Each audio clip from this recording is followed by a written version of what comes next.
嗨，各位朋友，大家好。最近有很多人讨论一个议题，就是已婚男士应该和异性保持距离吗？这确实是一个问题。男人在结婚后就有了家庭的责任，虽然不应该限制男人的自由，男人可以有自己的社交圈子，但是男人如果总是和其他的异性走得很近，那其实关系就会变得很难处理。尤其是男人结婚后，如果因为和异性朋友关系太好，最后产生了感情，那就会面对婚姻和友情双重压力，对于3个人都不是很好的结局。所以男人在结婚后是要继续保持原来的社交生活，还是要减少和其他异性的接触？这是很多女人都很关心的，也是男人需要思考的问题。有位陈小姐今年25岁，她认为男人婚后一定要保持距离。她跟男朋友恋爱3年多了，已经做好了要结婚的打算。她现在就希望男友可以减少和其他异性接触的机会，因为他们马上就要结婚了。所以陈小姐希望他能在婚后为这个家庭多付出一些时间。而且陈小姐是一个很没有安全感的女人，她一直都认为这个世上没有什么纯友谊，所以如果男人婚后还是和异性朋友走得太近，最后很容易会出现问题，所以她不希望这样。她也不想约束男人的自由，但是婚姻本身就是一种束缚，所以男人在结婚后不能总想着自由，而承担起自己相应的责任。张先生今年24岁，他认为男人婚后不需要保持距离。张先生他是一个人缘很好的男人，他身边有很多哥们，也有几个关系很好的异性朋友，大家会经常在一起聚会。所以对于张先生来说，如果因为婚姻而失去了这些朋友，他心里会觉得很遗憾。张先生觉得异性之间是有纯友谊的，而且可以是多年的感情。他认为自己结婚后可以减少和朋友相聚的次数，把更多的时间都留给家庭和工作，但是不能让他疏远和异性朋友之间的距离，这是他无法接受的。其实男人在婚后也可以有自己的生活，尤其是婚姻持续一段时间后，夫妻之间可能会厌倦，所以这时候有朋友相伴也是很好的一件事。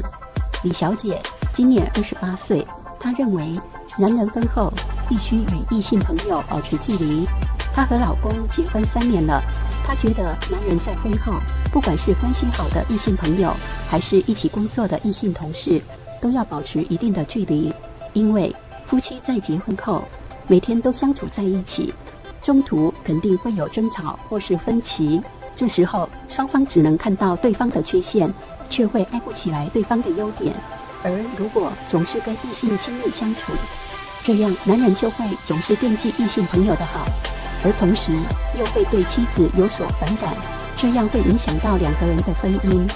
所以男人在结婚后可以有自己的社交圈子，但是要保持异性之间的距离，不能总是单独相处，这样很容易会出现问题。对于婚后交往的异性好友，应该避免以下4种关系，否则就可能会给婚姻造成危机。第一，你配偶不喜欢、不同意你交往的异性对象，不管什么原因，你的配偶应该对你交往的异性朋友拥有一票否决权。如果不顾配偶的强烈反对，依然固执地和那个异性交往，那么在你心中孰轻孰重？恐怕那个异性已经不是一个普通朋友那么简单了吧。第二，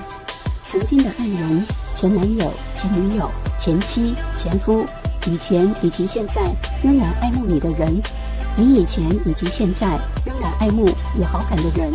和这些人可以保持表面友好的关系，但是不用真的做好朋友。如果和这类人保持密切交往，一来容易引起配偶猜忌和不满，二来更重要的是双方心里都容易有鬼。有些人喜欢在拒绝别人后还依然把对方保留在朋友范畴，如果是未婚可以理解，而对方之所以愿意待在你的朋友圈里，只有一个原因，就是希望你有天回心转意，他还有机可乘。但是如果已分，明知对方心里有鬼，还把对方当好朋友，为什么？为了满足自己的虚荣心吗？明知自己心里有鬼，还把对方当好朋友的，是为了给自己创造一个机会吗？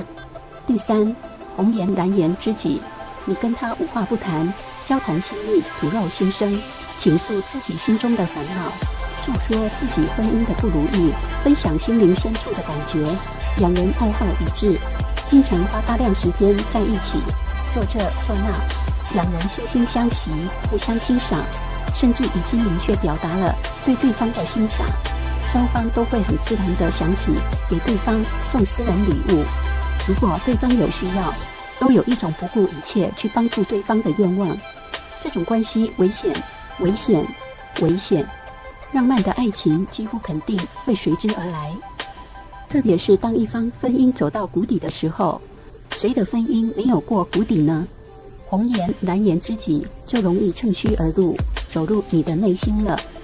第四，经常两人私自见面的异性好友，他们的见面是1对1的，交谈内容是私密的，见面和交谈内容都要瞒着配偶，因为他们自己知道他们的谈话内容是不当的，一旦配偶知道，是会感到受到威胁的。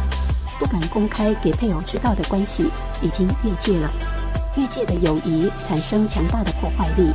对于婚后的诱惑远比留下来与他战斗要容易得多了。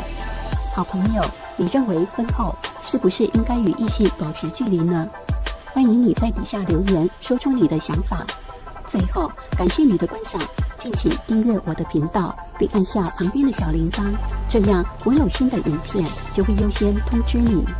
喜欢这部影片，请按喜欢、分享、订阅频道。拜拜。